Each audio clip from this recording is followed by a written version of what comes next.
C'est parti.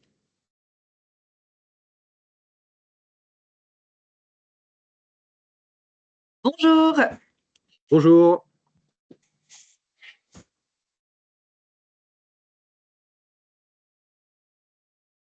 Alors, on vient de lancer le live.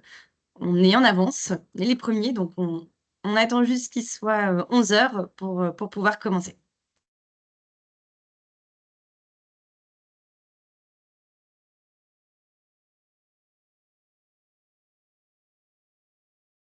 Est-ce que vous nous entendez bien et est-ce que vous nous voyez bien? Ceux qui viennent d'arriver, vous pouvez nous parler dans le fil de la conversation.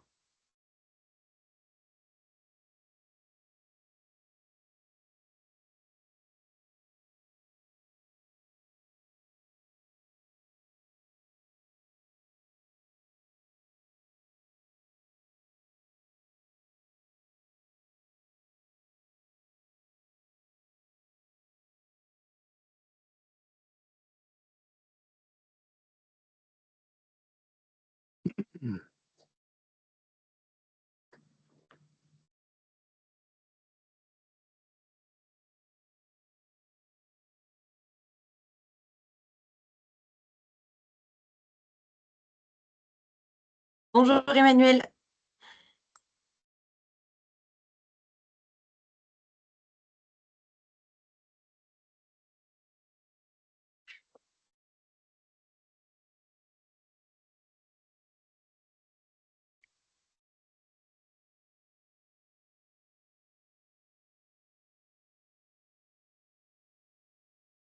Et Cédric Brun qui vient de se connecter, mais en fait, c'est ton outil de prise de notes, Cédric, j'ai l'impression. C'est ça, c'est ce que je viens de voir aussi, ouais.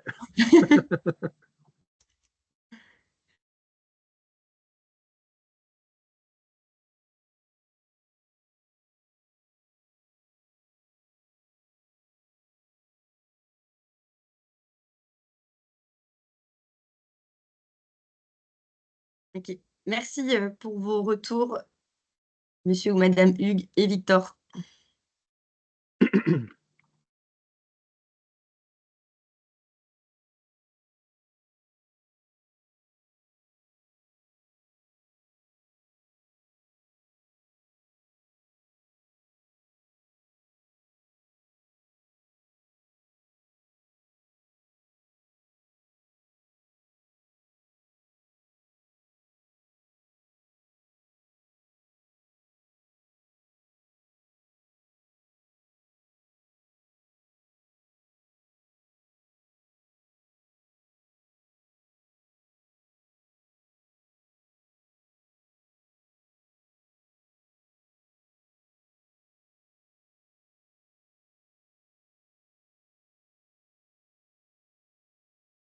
Bonjour Élodie.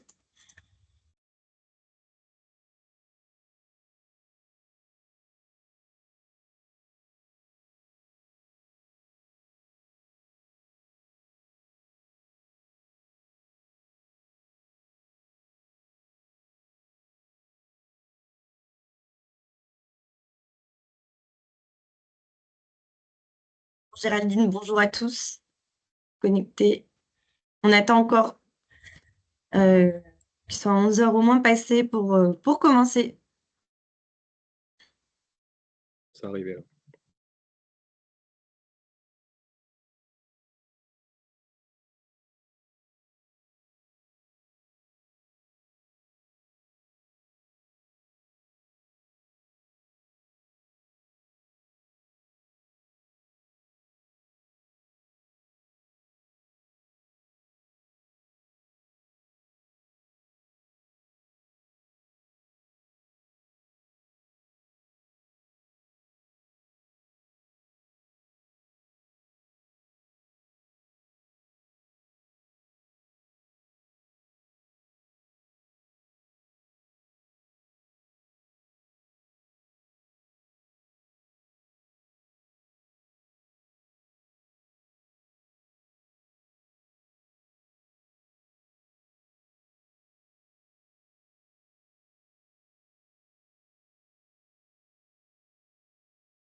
OK.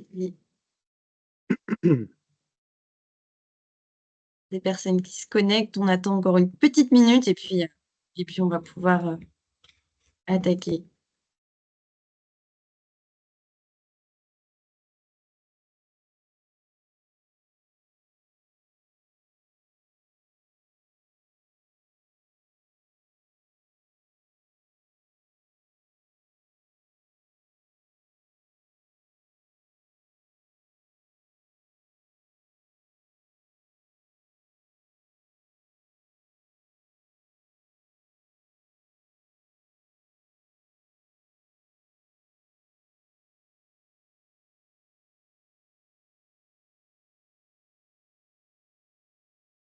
Et ben, je pense qu'on va pouvoir attaquer. Les retardataires, on va les faire, venir. Je vais faire un petit mot, d'introduction, hein, déjà, pour tous vous accueillir, vous remercier, d'avoir, répondu présent à cet échange d'aujourd'hui.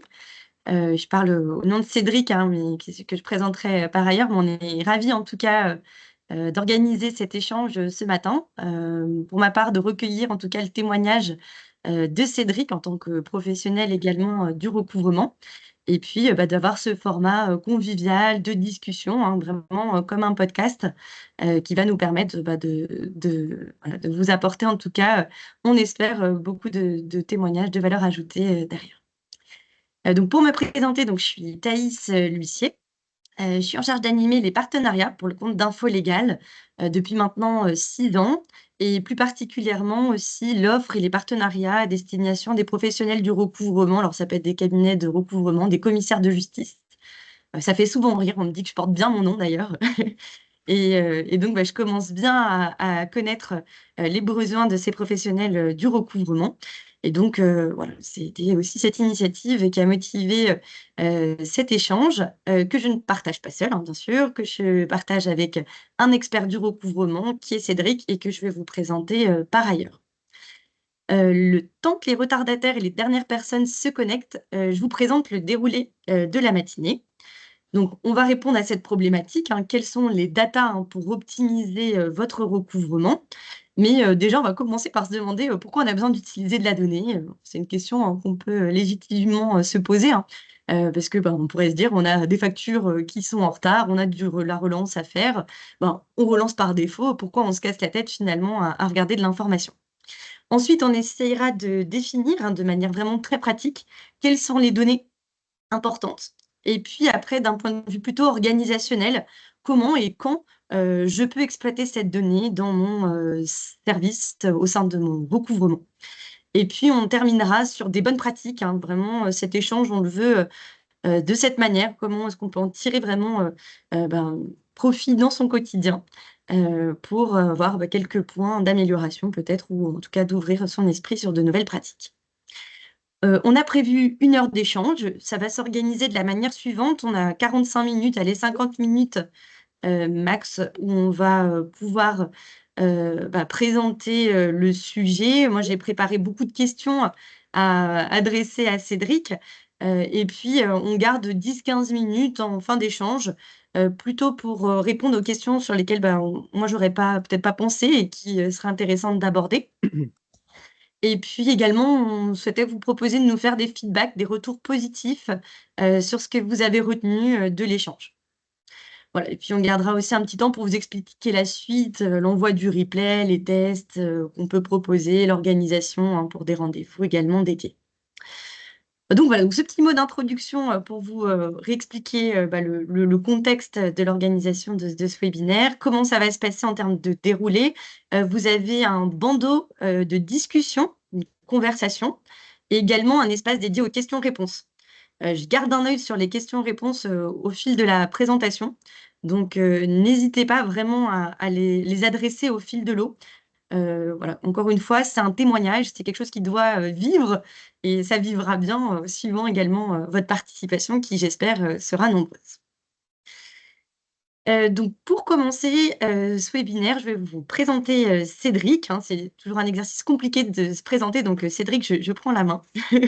Allez. Donc Cédric est fondateur associé, de Recouvéo. Donc il est expert en credit management. Il a, cofondé Ce cabinet Recouvéo et le groupe en 2013 avec Lionel Révérol, qui n'est pas présent aujourd'hui, mais avec une dynamique d'aider les dirigeants et les services financiers, comme vous, présentent des services de direction administrative et financière, des services comptabilité, des professionnels du recouvrement à optimiser vos stratégies. Ils affectent, en tout cas tous les jours, leurs efforts sur les processus de recouvrement et de crédit management. Et pour les accompagner, ils s'appuient également sur des nouvelles technologies et puis mettre en pratique tout ce qu'ils ont pu obtenir de leurs expériences précédentes, parce qu'ils sont tous les deux issus de l'expertise comptable. Cédric, toi, tu as passé 8 ans au sein du cabinet Mazars. Je pense que c'est un vrai atout également pour obtenir des résultats et puis mettre en place des choses vraiment pratiques dans les entreprises. Voilà, donc bienvenue à tous et puis bonjour à toi, rebonjour en tout cas, Cédric. Rebonjour. Tout de suite, ce sur quoi je voudrais qu'on aille, c'est une question plutôt de sens. Pourquoi avoir créé Recouvéo et qu'est-ce qui t'attire, toi, dans le recouvrement? D'accord. D'abord, bonjour tout le monde. Comme tu l'as dit, en fait, j'ai passé 8 ans dans le cabinet Mazars où j'ai fait beaucoup de missions d'expertise et de conseil auprès d'entreprises. Et ce que je voyais sur ces différentes entreprises, souvent, c'est qu'on avait des forts leviers pour générer de la trésorerie, générer du résultat sur l'encours client. Et c'était parfois un levier qui était sous-estimé, pas forcément toujours bien utilisé, bien processé. Donc c'est vrai que ça a été cette opportunité qu'on a vue avec mon associé Lionel quand on a créé Recouvéo il y a 11 ans de proposer une offre de service très opérationnel sur le métier du recouvrement, sur le process order to cash, plus particulièrement sur la partie recouvrement, avec des solutions vraiment personnalisées, orientées relations clients, avec de la techno, de la data et aussi beaucoup d'humains. Parce que nous, on croit vraiment chez Recouvéo que le recouvrement, c'est pas une sanction, c'est pas quelque chose qui doit être fait de façon agressive, c'est vraiment un prolongement du service client, de l'ADV, de l'image que en fait, les entreprises veulent donner à leurs propres clients. Et le recouvrement, c'est un peu à l'intermédiaire de tout ça, ça doit participer à ce process plus global. Donc, c'est vraiment ce qu'on propose chez Recouvéo, des solutions opérationnelles, des solutions logicielles, tout ça qui est vraiment connecté pour avoir une offre de partenariat avec nos clients orientés sur ce métier. En tout cas, d'avoir accepté l'invitation et puis de témoigner, parce que finalement, les personnes présentes, c'est des personnes qui gèrent aussi au quotidien ces sujets de recouvrement, alors soit Mm. d'une manière à superviser la chose, soit de manière très opérationnelle. Il y a des chargés de recouvrement également qui sont là aujourd'hui. Et puis, pour tout vous dire, à tous qui êtes là présents, on a pensé également à Recouvéo parce que, au-delà du parcours d'expertise, ils sont également utilisateurs des données info-légales. Et donc, ça va nous permettre ce matin d'avoir un regard croisé voilà, entre la data et le recouvrement. Alors, je vous propose d'attaquer. Donc déjà, avant même, comme on disait, de décortiquer, on peut se poser la question de manière très légitime, pourquoi la donnée, elle est essentielle dans le recouvrement moderne et qu'est-ce qu'on appelle d'ailleurs le recouvrement moderne? D'accord.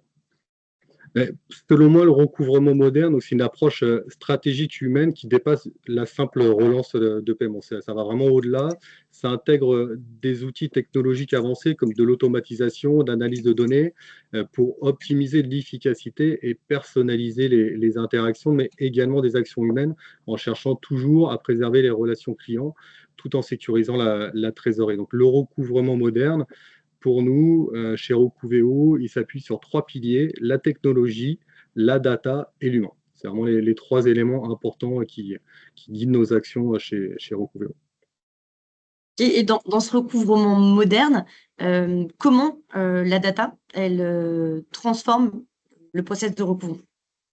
La data, elle va nous permettre d'anticiper les comportements de paiement, d'automatiser les processus, d'avoir une réactivité plus importante et une approche personnalisée dans nos actions de recouvrement. Grâce à la data, il est possible de prédire les comportements de paiement des clients en analysant des indicateurs économiques, financiers, comportementaux. Cette anticipation, elle permet de segmenter les clients et d'adapter nos actions en fonction de ce qu'on va appeler des profils de risque. Ensuite, en intégrant les données en temps réel dans les outils de recouvrement, pouvoir automatiser certaines tâches répétitives, comme des relances ou de la surveillance d'échéance. Les chargés de recouvrement peuvent donc du coup se plutôt s'orienter, se concentrer sur des tâches à plus forte valeur ajoutée, non automatisables.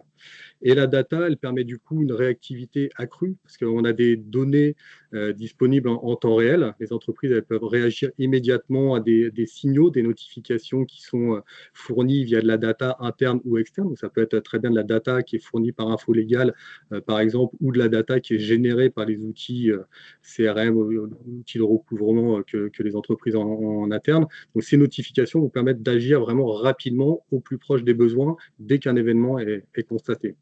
Et la data, du coup, elle va permettre de personnaliser vraiment les interactions avec les clients. Par exemple, les relances, elles peuvent être adaptées au canal préféré, à l'historique de communication pour augmenter les chances de recouvrement. Donc la data, elle a vraiment un impact majeur sur la prise de décision, l'anticipation des risques et l'efficacité, évidemment, des processus. Et donc ce recouvrement qu'on qualifiait un peu de plus moderne et qui est pratiqué chez Recouvéo, moi ce que j'entends, c'est qu'on est plutôt sur des approches ultra personnalisées, presque du sur-mesure. Et donc, si on parle de manière plus concrète, dans quelle mesure les données, elles vont permettre d'adapter les actions de recouvrement à la situation de chaque débiteur? Parce que Oui, c'est ça. C'est ça, ouais. C'est en fait les données, alors faut après qu'elles soient bien recueillies, bien traitées, bien analysées, mais elles vont vraiment permettre de personnaliser toutes les stratégies.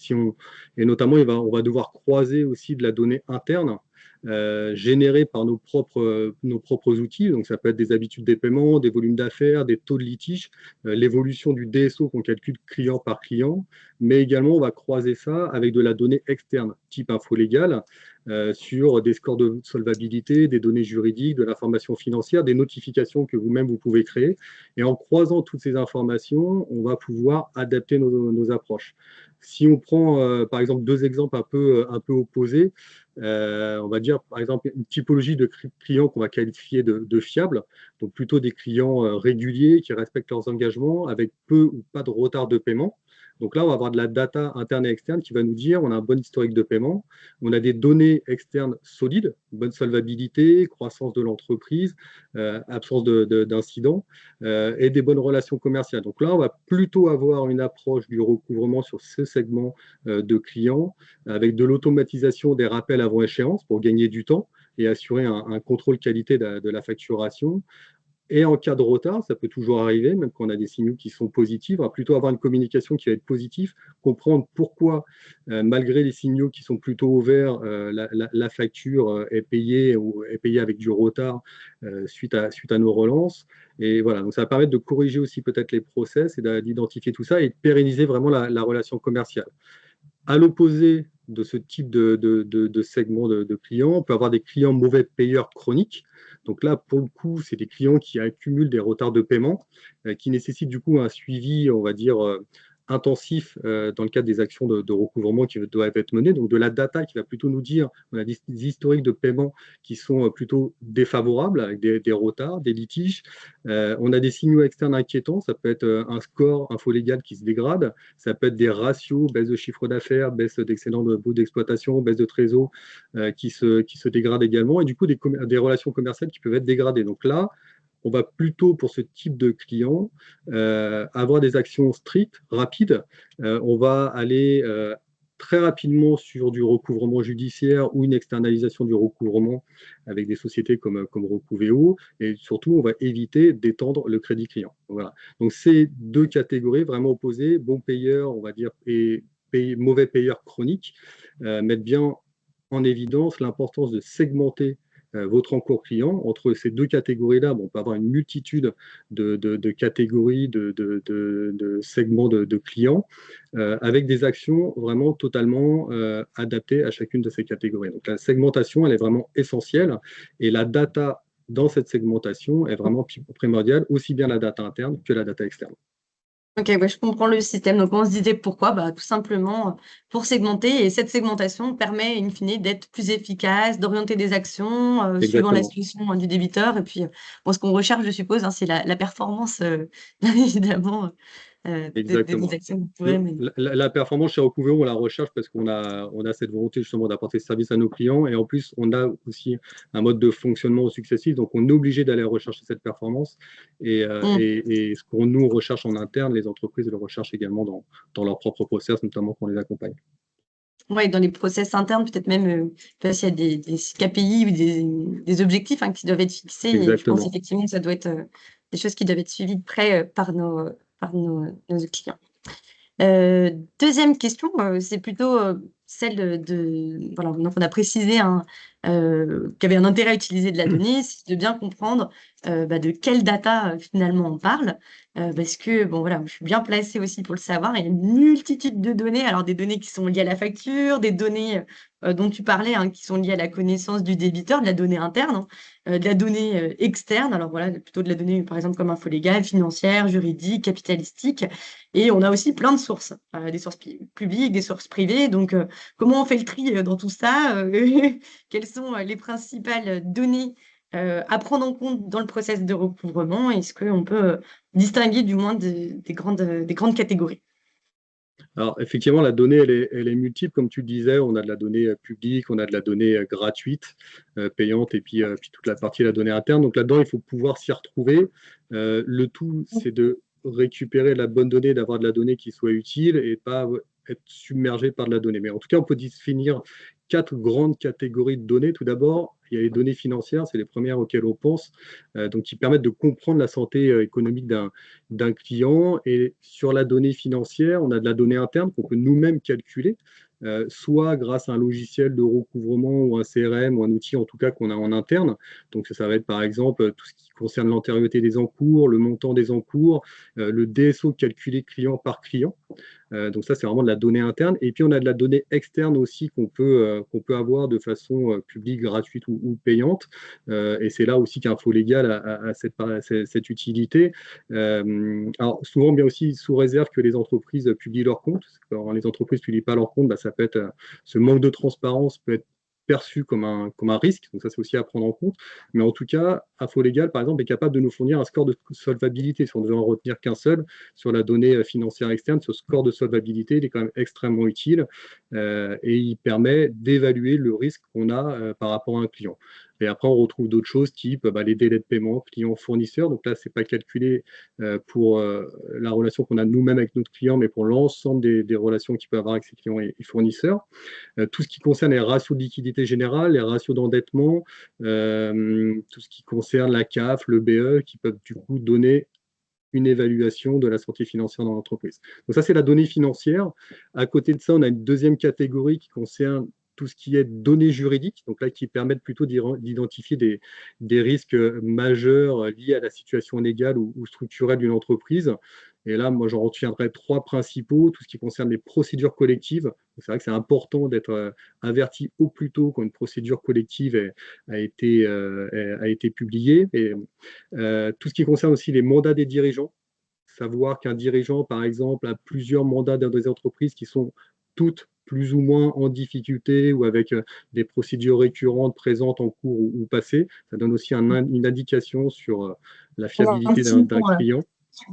un petit nom chez Info Légal, on les appelle les serial liquidateurs. C'est ça, exactement.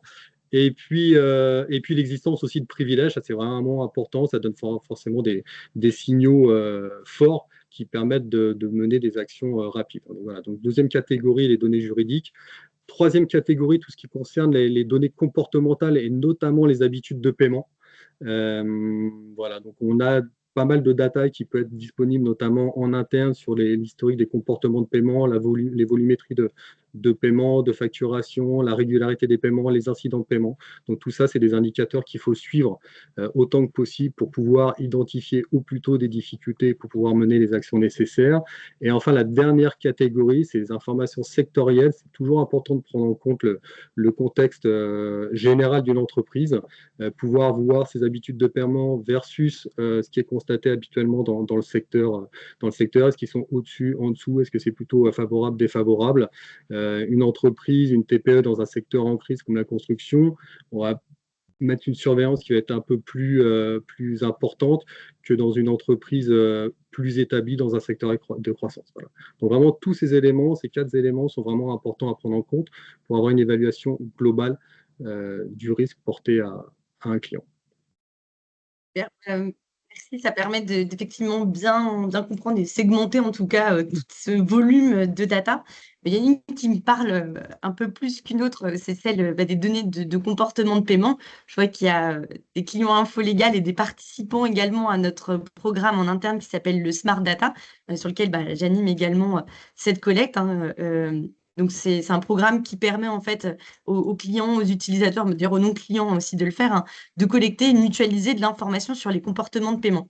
Donc, Mm. je crois que c'était ta troisième catégorie de données, hein, celle des comportements de Exactement. Ouais. paiement. Ça, c'est un sujet qui revient souvent, en tout cas chez nous, hein. On nous demande, voilà, comment est-ce que je peux avoir les expériences et les habitudes de paiement passées. Moi, ce qui m'intéresse, ce serait de comprendre comment en fait ces données de comportement de paiement elles peuvent influer sur vos décisions. Est-ce que tu pourrais repréciser peut-être ce point? Ouais, bien sûr. Alors, les habitudes de paiement, c'est vrai qu'il y a la data qui est fournie par des fournisseurs d'informations financières, hein, comme InfoLégal. Donc ça, c'est extrêmement utile. Ça permet de voir les habitudes de paiement générales d'un client avec l'ensemble de ses fournisseurs. Donc ça donne une première indication. Après, c'est aussi important de calculer, d'évaluer, de mesurer en tout cas ses habitudes de paiement dans les relations qu'on a nous-mêmes avec ce client. Parce que des fois, on peut avoir une déconnexion entre les deux. On peut avoir des habitudes de paiement qui sont plutôt positives sur ce qui est publié par InfoLégal, et chez nous, un client qui serait plutôt en risque parce qu'on a des habitudes de paiement, des retards de paiement et un DSO qui est assez important pour ce client. Dans tous les cas, les deux informations sont fiables parce qu'il y en a une information, celle que vous publiez, qui concerne les relations générales qu'un client a avec ses fournisseurs, et nous, celle qu'on va calculer en interne grâce à notre outil de recouvrement, ou que nos clients calculent en interne grâce à leur système d'information, qui va correspondre aux relations qu'ils ont avec leurs propres clients. Et des fois, on se retrouve avec des écarts. Et l'écart, il peut s'expliquer parfois par deux éléments, deux raisons principales. La première, c'est que ça peut mettre en évidence un problème interne dans le process order to cash. On peut avoir des factures qui sont envoyées en retard, des bons de commande manquants, des erreurs de facturation qui peuvent être à l'origine de retard de paiement. Donc l'info légale va dire, bah non, le client, lui, il paye bien, dans la moyenne du secteur. Et nous, on dit, nous, ce qu'on se rend compte dans la réalité, c'est qu'avec ce client, on a des retards de paiement importants et qui sont bien au-delà de ce que publie InfoLégal. Les deux informations sont bonnes, sauf que nous, comme notre process n'est pas bon, du coup, forcément, notre client, il nous paye en retard. Donc là, il faut apporter une correction au process order to cash, reprendre les procédures, voir où ça pêche et mener les actions correctives. Ok, mais c'est vrai Deuxième, que... Oui, pardon. non, non, je t'en prie. La deuxième raison, donc si on n'a pas, si le process en place est bien en place, est correct, il n'y a pas de dysfonctionnement, ça peut être tout simplement un problème de priorisation chez votre client. Le client, du coup, n'estime pas que vous êtes un fournisseur stratégique et du coup, il ne vous met pas dans les bons délais de paiement. Donc là, il faut prendre contact avec le client, comprendre ses contraintes, négocier et améliorer votre position dans ses priorités. Donc, ces deux exemples montrent bien que c'est important d'avoir de la data, mais c'est important de prendre aussi un peu de recul, de croiser de la data interne et externe pour pouvoir en tirer les bonnes conclusions et adapter nos process en temps réel. Oui, j'avais juste un point de rebond parce que c'est vrai qu'aussi sur les méthodes de calcul, on le voit hein, aussi là, sur les gens qui participent, il y en a qui ont plusieurs sources aussi pour calculer Mm. soit des comportements de paiement. Alors, chacun a sa méthode de calcul. Alors, le DSO, par exemple, c'est un bon exemple hein, où chacun peut venir avoir ses propres ratios. Il y a un truc que tu as dit qui est très juste, hein, c'est vraiment le fait de pouvoir le comparer par rapport au secteur d'activité. Ça, c'est vraiment une préconisation, en tout cas, que l'on applique aussi chez InfoLégal. On donne jamais un DSO de manière brute ou même un délai de règlement. On a tendance toujours à le permettre de le comparer, en tout cas, avec le secteur d'activité.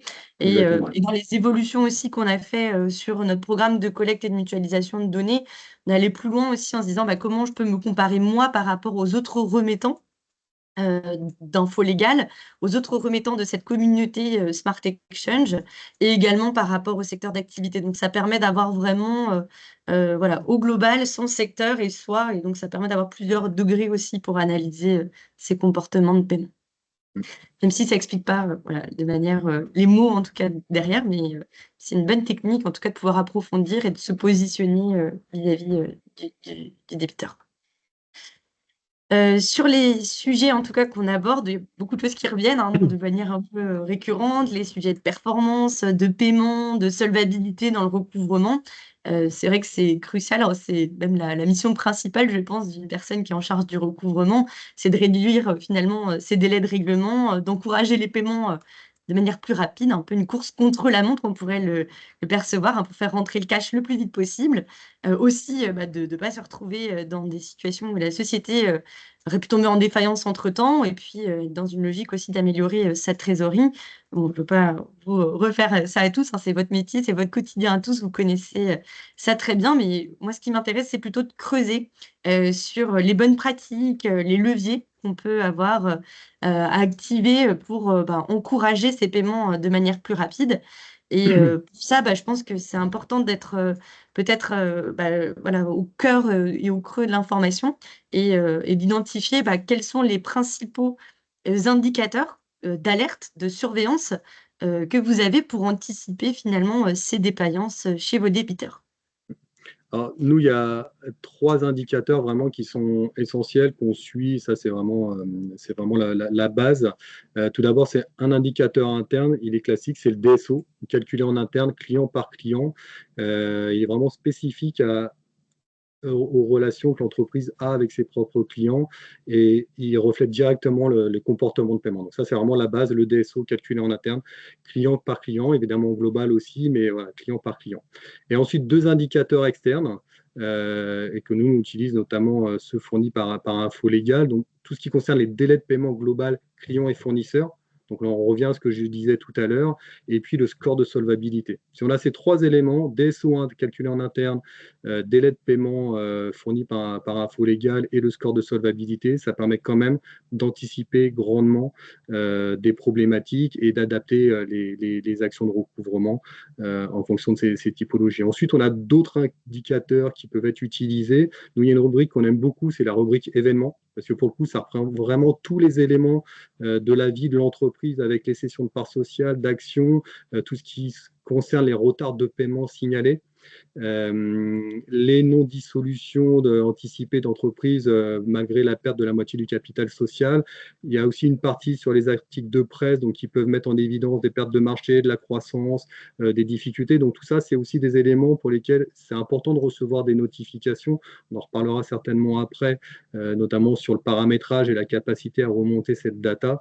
Mais voilà, ça fait partie, cette rubrique événements. Je crois qu'il y a plus de 400 événements qui sont liés.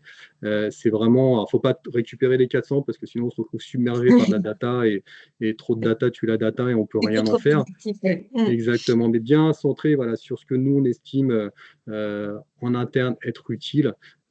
Ça permet vraiment de réagir au plus tôt et d'avoir quelque chose qui soit très réactif, très adapté et vraiment, être vraiment très efficace. Ouais, bah, c'est vraiment dans cette logique-là également qui est, bah, voilà, sont aussi présents ces événements, hein. C'est comment on permet finalement chez Info Légal aux utilisateurs d'avoir la bonne information au bon moment. Alors, surtout dans du recouvrement de créances, j'ai envie de dire, on a envie d'avoir l'information au plus tôt, hein, contacter le Mm. bon débiteur au bon endroit, au bon moment. Il y a vraiment une logique bah, de qualité de données. Et c'est vrai que bon, bah, voilà, il y a données et données. On fait souvent cette opposition entre bah, de la donnée, voilà, nous les producteurs de bases de données, on va faire un effort en tout cas d'apporter le plus de réactivité, le plus de qualité possible.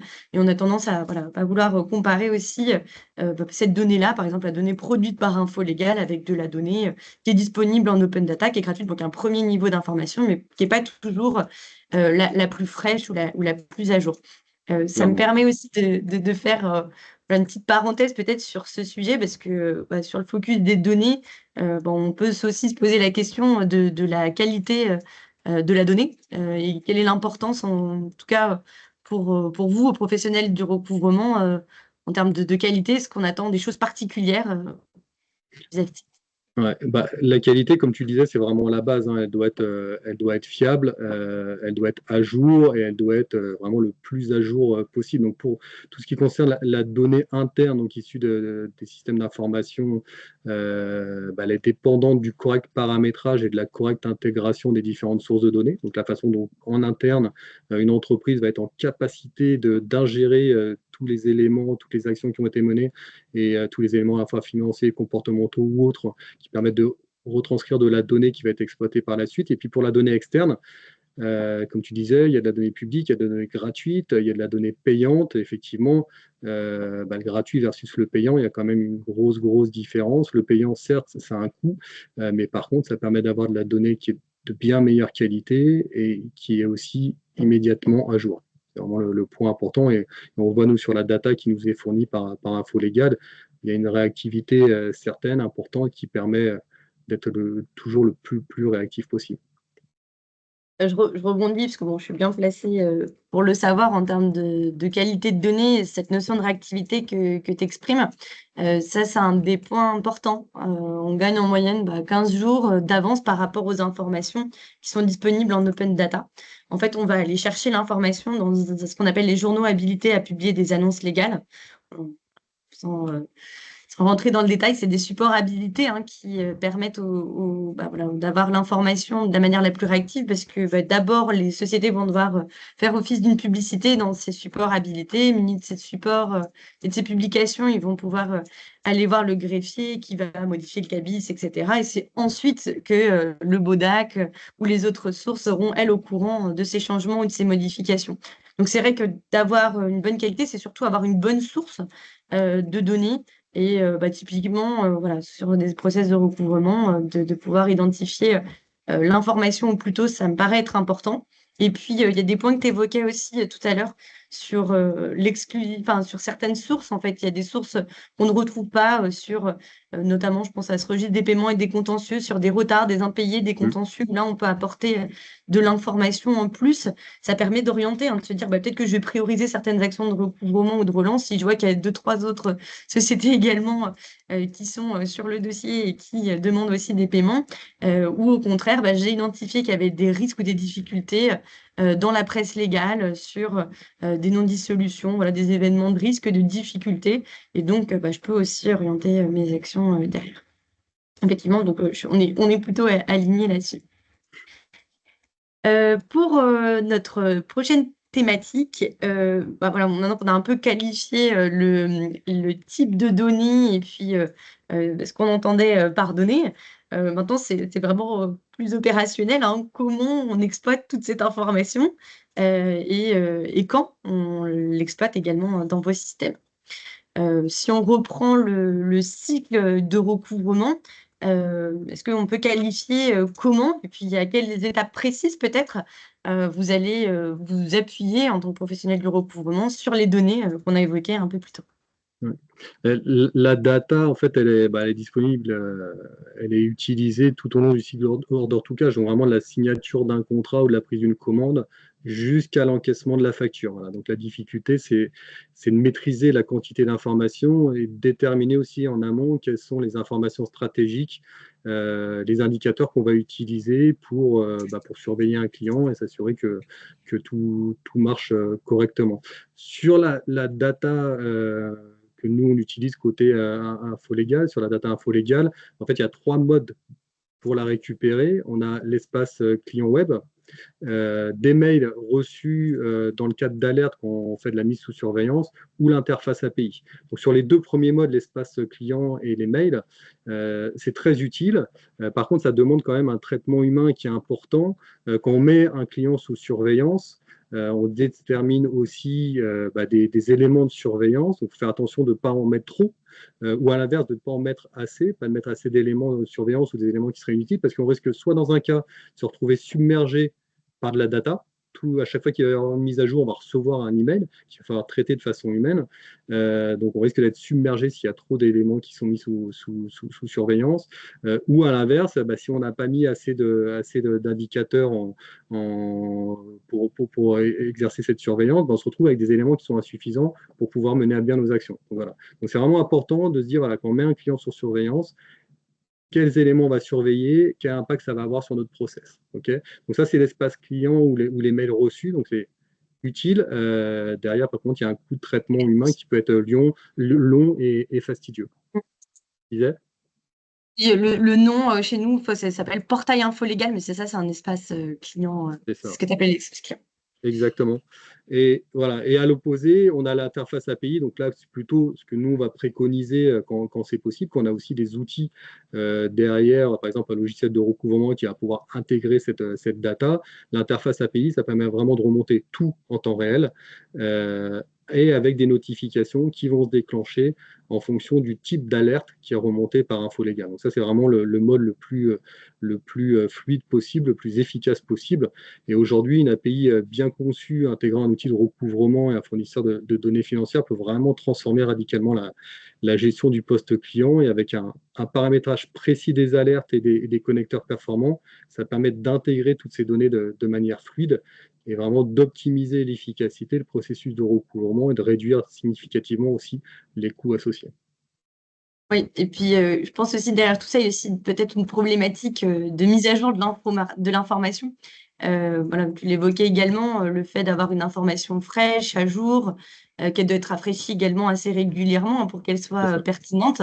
Euh, de manière plus globale, hein, quel est l'impact de la fréquence de collecte des données et comment ça peut affecter la réactivité des décisions en recouvrement?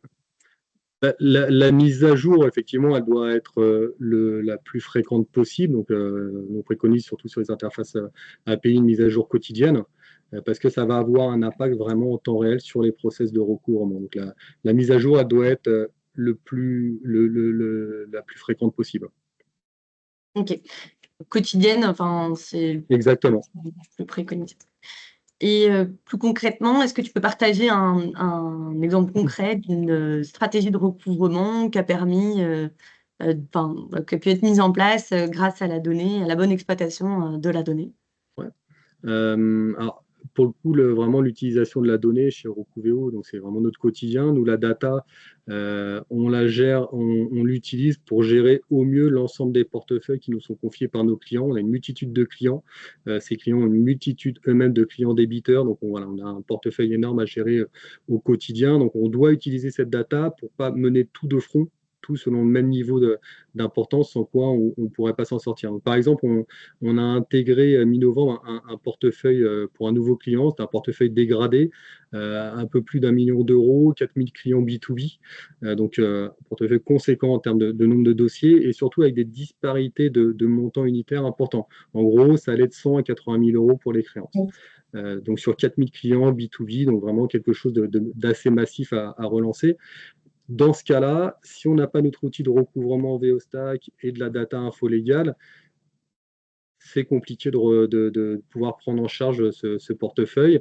Chez Rocuveo, nous, on a un mode de fonctionnement qui est exclusivement success fees. Donc, ça veut dire que si on ne performe pas, derrière, on ne facture pas et donc, on n'a pas de rentabilité financière et notre client n'est pas content de la prestation et ne revient pas. Voilà. Donc, la data, pour nous, elle va nous permettre vraiment de segmenter, d'identifier ces classes de risque dont on parlait tout à l'heure et de pouvoir mener des actions différentes en fonction de ces différentes classes de risque. Donc, déjà, elle va nous permettre d'émettre des CI sur toutes les sociétés qui sont liquidées. Okay, on était sur un portefeuille avec certaines créances qui étaient anciennes et du coup des créances sur des sociétés qui étaient liquidées. Donc là, de façon immédiate, on est capable d'émettre des certificats d'irrécouvrabilité. Ensuite, on va se dire, on va regarder les petites créances et sur les petites créances, donc des montants qui sont plus ou moins importants. Donc on met le seuil en fonction de la nature du portefeuille, donc il est plus ou moins haut, plus ou moins bas. Et sur ces petites créances, on va avoir des relances plus ou moins automatisées en fonction du scoring info légal. C'est-à-dire petite créance avec un bon score info légal, un score de solvabilité important, du coup, on va fortement automatiser. Et quand on a des petites créances avec un score info légal qui est un peu moins bon, on va automatiser avec un petit peu d'action humaine. Okay, l'idée, c'est d'être performant. Après, on va avoir les créances, par exemple, avec des encours importants et un scoring faible ou moyen. Donc là, on se dit, potentiellement, il y a un risque. Donc, on va mettre des moyens humains très vite, dès le début de la mission. On va prioriser sur ces actions-là pour limiter le risque client. Et puis après, on a les comptes avec des plus forts en cours, mais un scoring info légal qui va être bon. Donc là, on va se dire, cela, on va relancer dans un premier temps en automatique. Et puis, après, on va basculer sur du manuel. Voilà, pour pouvoir pas tout mener de front. Et ça, cette approche-là, elle nous permet, sur des délais de 4 à 6 semaines, d'avoir une nette amélioration du DSO pour notre client. Ça améliore sa trésorerie, ses résultats par le jeu des reprises de provisions. Ça nous permet aussi d'atteindre sur ce type de mission, alors là, sur ce portefeuille en particulier, on estime qu'on va encaisser 70 et 80% du portefeuille. Ça tient compte de l'antériorité des créances et aussi du niveau de litige qu'on a identifié en amont dans la phase de prise de connaissance avec notre client. Et ça nous permet aussi, pour des dossiers qu'on n'aura pas encaissés, il y en aura toujours, d'identifier, de segmenter et de rendre le dossier au client en disant, là, on a un litige et quelles sont les actions à mener. Alors, ça permet, cette approche, elle est vraiment applicable en entreprise. Cette approche que nous, on a en tant que société de recouvrement, et chez nous, c'est vraiment l'approche qu'on a sur ce type de portefeuille pour pouvoir être le plus performant possible par rapport à notre business model qui est au Successif. Dans la performance, tu citais l'outil que vous utilisez, que vous déployez d'ailleurs au sein de Recouvreo, qui est VeoStack. Nous, Exactement. chez InfoLégal, par exemple, on a un autre pendant qui est l'Officash, c'est simplement les mêmes choses, il y a même plein d'outils. Mais si je comprends bien, dans les performances, il y a la data, mais il y a aussi les outils technologiques qui Mm. permettent d'anticiper et de manière proactive, en tout cas, de gérer le risque de recouvrement. Est-ce que tu peux détailler peut-être quels sont ces outils technologiques, quelles sont ces solutions et qu'est-ce qu'ils permettent? Ouais. On va dire que la pierre angulaire, ça reste quand même le CRM qui permet enfin, voilà, c'est l'élément central à toute entreprise. Après, il peut être connecté à d'autres outils, la data info légale, des outils de recouvrement qui sont eux-mêmes connectés à d'autres environnements. Donc, ça peut être des API téléphoniques, ça peut être des assureurs crédits, ça peut être la base Chorus, mais aussi des outils de reporting dynamique qui permettent de partager de l'information efficacement. Et puis, on voit aussi maintenant beaucoup d'outils d'intelligence artificielle qui permettent de l'assistance au recouvrement ou à l'analyse. Donc tout ça, c'est interconnecté pour la partie on va dire, outils de recouvrement, donc interfacés avec de la data externe type info légale, qui nous, vraiment, est notre cœur de métier. Ces outils, ils vont permettre, grâce à une bonne interface, d'optimiser l'automatisation des relances, d'avoir des scénarios de relance par typologie, classe de risque, typologie de client et classe de risque, de mettre en œuvre les bonnes approches et les bons canaux de communication. On peut aussi adapter, en fonction des typologies de clients, les moyens de relance qui sont utilisés, de l'email, du SMS, du mail, de l'appel, du portail de communication. Et puis, ça permet aussi de faire communiquer dans une entreprise toutes les personnes intéressées au process order to cash avec le service commercial, la DV, les achats, service juridique, la direction financière et tout. Donc, c'est vrai que ces outils sont vraiment essentiels et participent au bon fonctionnement de la gestion du poste client. Nathan dit une perche, tu as dit un mot magique qu'on entend beaucoup en ce moment, l'IA, l'intelligence artificielle. Oui. Je rebondis dessus, je suis obligée. Comment est-ce que tu vois l'évolution de ces outils de recouvrement dans les prochaines années grâce à l'essor de l'IA? Ouais. L'IA, on le voit, ça fait maintenant un an et demi, et surtout avec l'arrivée de ChatGPT, on en parle beaucoup, beaucoup. C'est pas nouveau non plus, hein, mais en tout cas, ça évolue beaucoup, ça s'accélère. Pour moi, ça va permettre vraiment de renforcer de plus en plus l'automatisation, d'avoir d'augmenter la personnalisation des actions, et du coup de concentrer la tâche des utilisateurs, des chargés de recouvrement, vraiment sur les tâches à forte valeur ajoutée qui sont non automatisables, en tout cas en l'état actuel des performances. Donc l'IA, ça va avoir un impact majeur, et voilà, avec des outils qui sont de plus en plus puissants pour anticiper les risques et orienter les actions, mais l'humain restera vraiment primordial dans cette approche-là.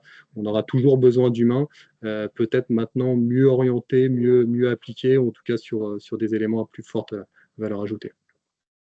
Je vois que le temps passe, je te pose une dernière question aussi dans un Ouais, monde imaginaire également, dans tes attentes en tant que professionnel du recouvrement, si on veut s'appuyer sur l'IA, comment on peut imaginer finalement le recouvrement de l'IA, enfin comment on peut imaginer le recouvrement de demain finalement grâce à l'IA? Comment est-ce que ouais. tu imagines? Alors, pour moi, il y aurait trois éléments. L'analyse des dossiers. L'IA permet et va permettre de plus en plus d'analyser tous les éléments dans le dossier, financier, comportemental, juridique, l'historique global du dossier en fonction des actions qui ont été menées et de proposer des actions vraiment adaptées à chacun des clients. Ça, c'est le premier point. L'automatisation des relances de premier niveau, avec des emails interactifs, des appels par des robots. Maintenant, on voit les appels par des robots.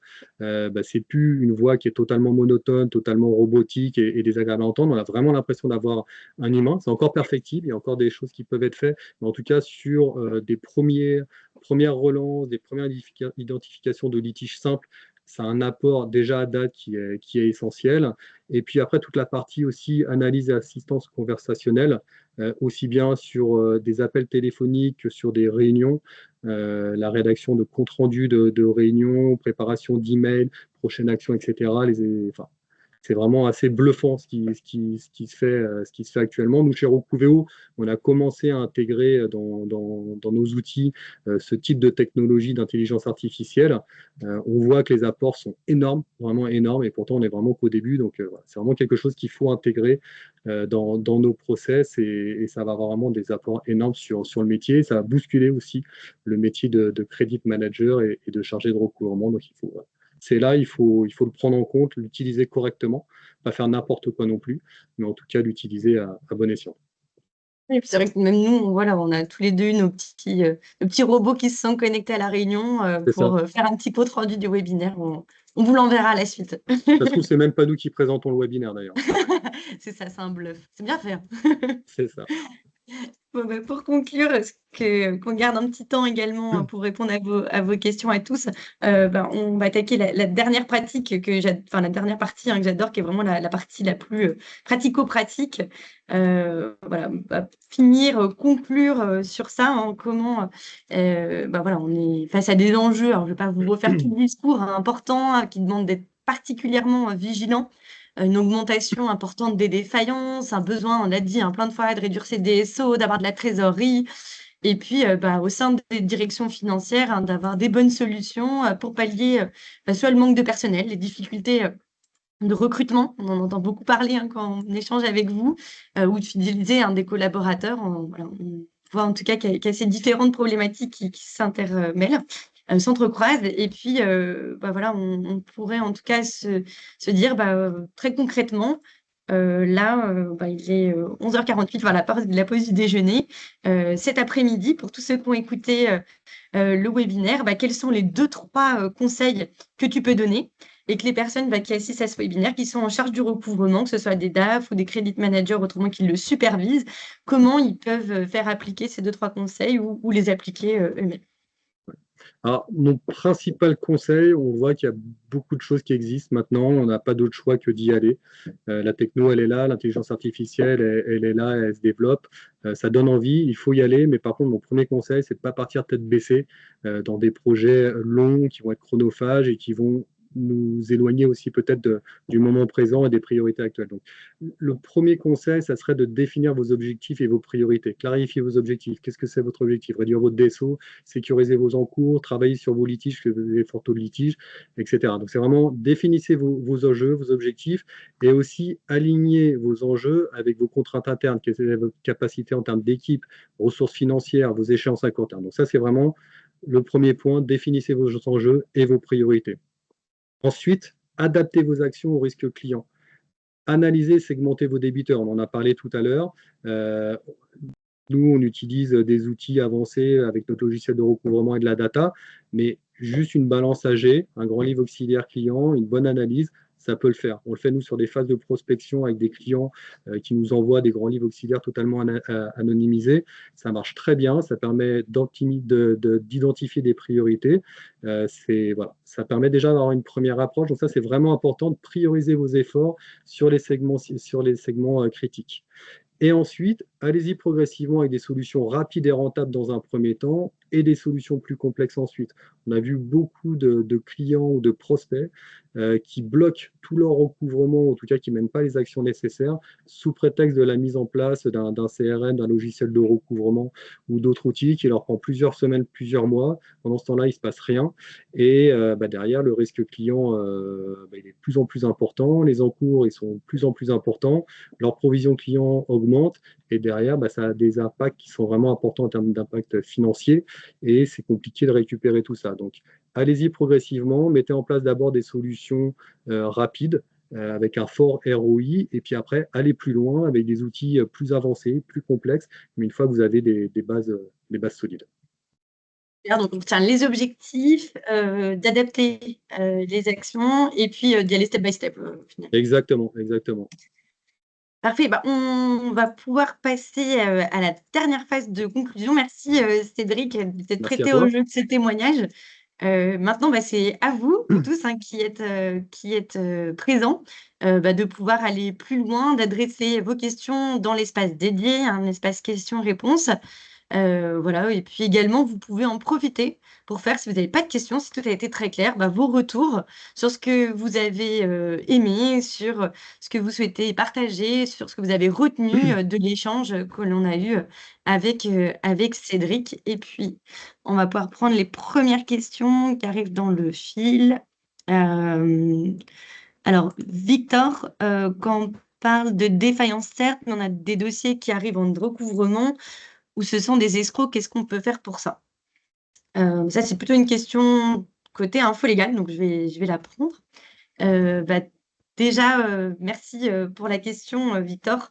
C'est vrai qu'on l'observe de plus en plus. Il y a des entreprises enfin, nos clients sont confrontés de plus en plus à des cas de fraude et il faut avoir la capacité déjà de les identifier.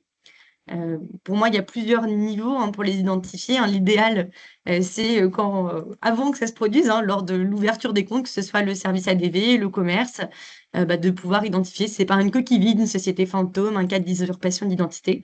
Mais c'est pas toujours le cas.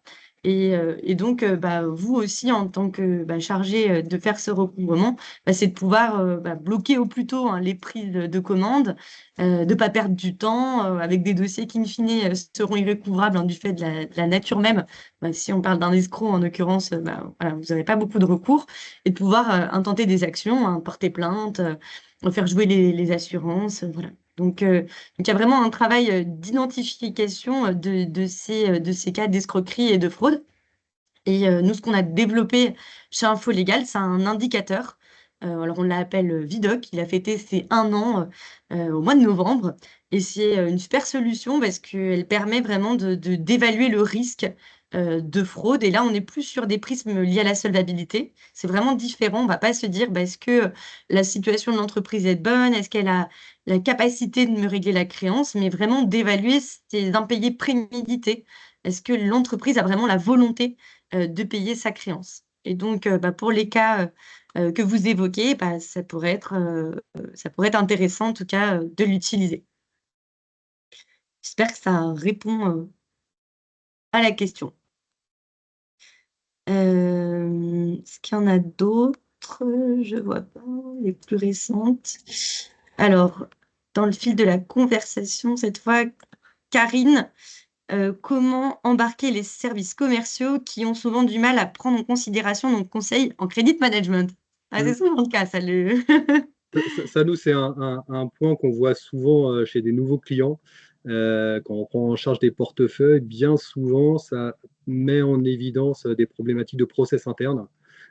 Finalement, les clients vraiment mauvais payeurs, de mauvaise foi, il y en a, mais c'est pas la majorité des cas. Ce qu'on voit, nous, c'est plutôt souvent des problèmes de process. Et du coup, on est obligé d'impacter aussi, d'impliquer les services commerciaux. Donc, c'est pas toujours facile. En plus, en tant que société de recouvrement, souvent les services commerciaux, ils sont un peu frileux à ce qu'on intervienne. Alors nous, chez Rocouveo, on a vraiment cette dimension relation commerciale, personnalisation et relation client qui est très très forte. Donc une fois qu'ils ont commencé à travailler avec nous, ils se rendent compte que bah, c'est pas du tout un poids, voire même ça les aide parce que des fois quand un client a relancé plusieurs fois son fournisseur en lui disant la facture, c'est pas que je veux pas vous la payer, c'est que derrière le service n'était pas correct, il y a eu un souci, etc. Bah, nous, ça permet aussi de remonter ce point-là. Donc le client, quand il est écouté, il est aussi satisfait. Donc effectivement, après, il y a tout ce travail de pédagogie à faire avec les services commerciaux et d'avoir un outil de recouvrement qui permette d'impliquer aussi les autres fonctions autres que le service crédit management au chargé de recouvrement, donc également les commerciaux, le service juridique, on en parlait tout à l'heure, ou la direction financière, etc. C'est vraiment important. Donc il y a vraiment ce travail de pédagogie et de gestion des litiges qui est essentiel pour que, y compris les commerciaux, soient sensibilisés aux impacts de cash, aux impacts de recouvrement et à l'importance d'un correct recouvrement. Puis après aussi, effectivement, payer les commissions après les encaissements des factures, ça c'est un point qui est important. Maintenant, ça se fait beaucoup plus. Ouais. Il y a 10 ans, c'était moins le cas. Les commerciaux étaient plus sensibilisés et leur bonus était plus calculé sur la partie chiffre d'affaires. Maintenant, on intègre aussi ces données de paiement, dans les comptes.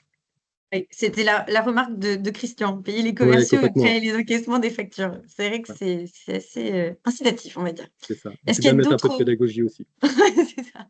Ouais, les deux ensemble. Ça marche très bien. Voilà, retour d'expérience. Est-ce qu'il y en a C'est vrai. d'autres qui ont des bonnes pratiques? N'hésitez pas à rebondir sur le commentaire de Karine. Autre question de Victor sur le recouvrement repose-t-il sur des alertes quotidiennes? Ou est-ce que vous regardez, enfin, ou bien les données d'historique sont-elles plus fiables? Alors, je pense que c'est un peu en opposition à ce que tu expliquais peut-être tout à l'heure, Cédric, sur la donnée voilà, de la veille et peut-être la donnée Ouais, de bah, compte courant. les deux sont importants. Après, c'est vrai que enfin, les alertes quotidiennes sont essentielles. Maintenant, c'est toujours important de croiser aussi avec les historiques propres à un dossier. En tout cas, les deux sont vraiment essentiels, doivent être traités et analysés. Voilà, un client qui est bon payeur selon l'historique du dossier, pour lequel il n'y a jamais eu de souci, mais pour lequel on a une alerte, il peut y avoir un coup dur dans son activité. Donc, c'est malgré tout, on doit en prendre compte. Donc vraiment, les deux sont essentiels. Est-ce qu'il y a d'autres questions qui arrivent qui pourraient être adressées? Des remarques, n'hésitez pas. En tout cas, le chat reste ouvert. Je profite de ce petit temps de latence pour. Alors, est-ce qu'il y a d'autres questions? Je vérifie. Ah oui, il y en a encore une. Excusez-moi, je ne l'avais pas vue.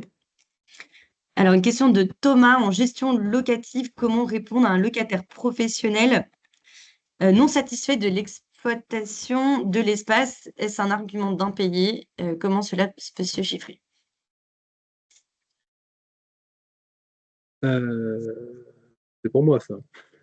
J'ai l'impression. Tu peux reformuler la question parce que je ne l'ai pas bien En compris. gestion locative, comment répondre à un locataire professionnel non satisfait de l'exploitation de l'espace? Est-ce un argument d'impayé? Comment cela peut se chiffrer? J'ai l'impression que c'est plutôt un conseil, même peut-être plus juridique. Je ne sais Ouais, pas, c'est Thomas, plutôt de si l'ordre vous voulez juridique. Ouais. préciser Moi, peut-être votre j'ai point. du mal à répondre sur cet aspect-là. Nous, la partie gestion locative, en plus, c'est des secteurs sur lesquels on ne va pas forcément chez Rocouveo. Il y a très peu de secteurs sur lesquels on ne va pas, et notamment celui-là. Donc, après, il peut prendre contact avec moi directement et on se rapprochera de notre service juridique pour Oui. valider ce point-là. Mais là, très sincèrement, j'aurai du mal à répondre sur ce point particulier. Thomas, je reprendrai vos coordonnées. On a également un partenariat avec une avocate en droit des contentieux qui fait du conseil juridique gratuit pour nos clients. C'est des petites interviews de 10-30 minutes, donc je n'hésiterai pas également à lui communiquer vos coordonnées. Hop, alors dans l'autre partie, Karine également, sur les questions des relances automatiques par robot entraîne une mise à jour de l'outil de recouvrement en automatique, c'est une question. Et est-ce que s'il y a des relances auto par robot sous format appel? Cédric, Alors c'est oui, une question. effectivement, les relances automatiques par email ou par SMS, voire par appel téléphonique, permettent de mettre à jour aussi l'outil de recouvrement. Après, il faut que ce soit correctement paramétré. Et pour la relance par robot sous format d'appel, j'en ai parlé tout à l'heure, ça a énormément évolué. Nous, c'est quelque chose qu'on est en train de mettre en place, alors pas pour tous les clients, parce que ça permet pas de relancer tout type de typologie de clients débiteurs, mais ça permet de faire de la relance de premier niveau vraiment très qualitative pour le coup, par rapport à l'attendu, évidemment. Et ça permet aussi de relancer du volume, de relancer des forts volumes couplés à des petits montants, où derrière, on est obligé de trouver une certaine rentabilité. Et sur une créance à 30 euros, c'est toujours compliqué de faire appeler un humain, parce que derrière, bah, il y a un coût du travail qui est trop élevé par rapport à l'opportunité de recouvrement. En tout cas, toute la techno sur les appels par des robots évolue grandement et c'est des choses qu'il faut intégrer dans nos process, pas pour tous les clients évidemment, mais en tout cas sur certaines typologies, c'est très efficace.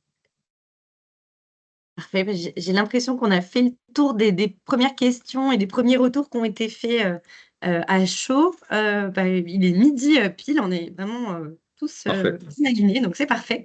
Je vais profiter également de ce temps, pour conclure, bah, remercier Cédric, hein, d'avoir joué le jeu, du témoignage, de l'interview. Merci à toi Thaïs.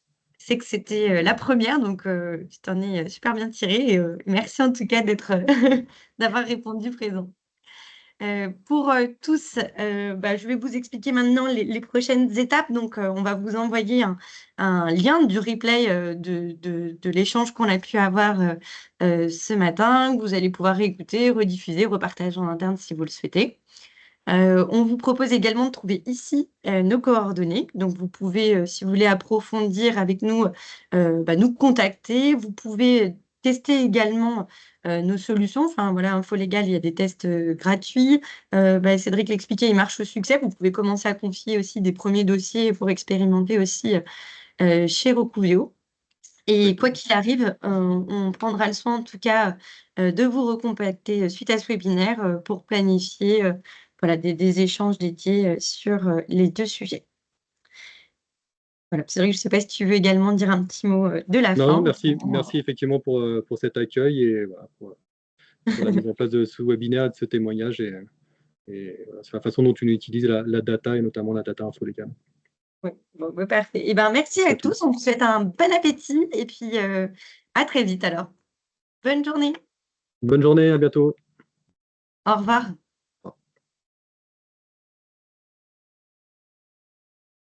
Merci Christian pour votre retour.